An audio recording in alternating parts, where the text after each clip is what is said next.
जय जय रघुवीर समर्थ श्रीराम समर्थ. हे बा, काही लोकांना ना मान सन्मान खूप पाहिजे असतो.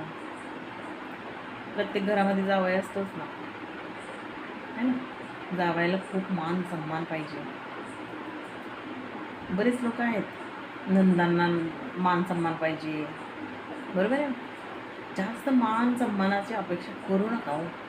काय करायचे मान सन्मान म्हणजे मला हे इज्जत केली पाहिजे, माझी त्यांनी इज्जत केली पाहिजे, मला आयरच नाही केला. काही काही गोष्टीच्या एकदम छोट्या छोट्या गोष्टीमध्ये ते झुरलेले असतात आणि विचारात ग्रस्त झालेले असतात की मला असंच केलं, मला तसंच केलं. ठीक आहे, सगळ्याला होतं असं, प्रत्येकाचं आहे ते वेगळ्या वेगळ्या पद्धतीने. पण तुम्ही ह्या सगळ्या गोष्टीचा विचार करू नका. काय गरज नाही. अहो, आपण किती मोठ्या बापाची मुलं आहोत, है ना. आपण दास आहे या सद्गुरूंचे. आपल्याला काय गरज आहे हो हे सगळ्या गोष्टींची? काही गरज नाही आपल्याला हे सगळं मान सन्मानाची. हां, आणि ज्याला मान सन्मान पाहिजे ते पुढच्या जन्मी काय होते माहिती आहे ना, मानाचं बोकड होतंय. बोकडाला कसं करतात, हार नाळ फोडतात, तिलक लावतात आणि नंतर त्याच्या मानेवर काय करतात, सुरी लावतात, बरोबर आहे ना.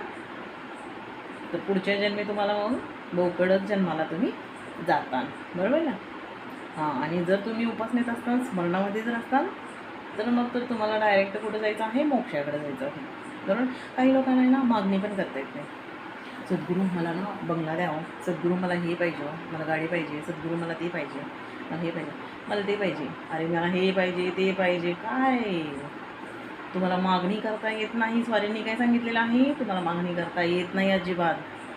तुम्हाला काय पाहिजे आणि काय नाही पाहिजे हे सगळं मी देणार, बरोबर आहे. तू फक्त नुसतं स्मरण कर आणि उपासना कर, हे तुझं काम आहे. बाकी सगळं हे मागणी करायचं वगैरे हे तुझं काम नाही आहे. हे सगळं मी बरोबर देतो.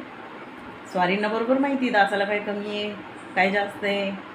जे जास्त आहे ते कमी पण करतात, बरोबर आहे ना. आणि जे कमी आहे त्याला भरपूर देतात पण. मागणी करायची नाही. तसं जर बघायला गेलं तर पूर्वी काय सांगायची, मागणी तसा पुरवठा. उपासना ज्याची एकदम तत्पर आहे त्याला जशी मागणी तसंच पुरवठा.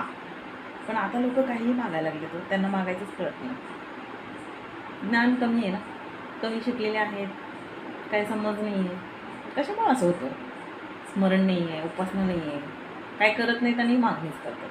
त्याच्यामुळं आता हा प्रकार सगळा बंद करायचा आहे. तुम्ही फक्त एकच काम करायचं आहे, उपासना, स्मरण आपल्या भगवंताचं. मागणी काही करायचं नाही. सद्गुरू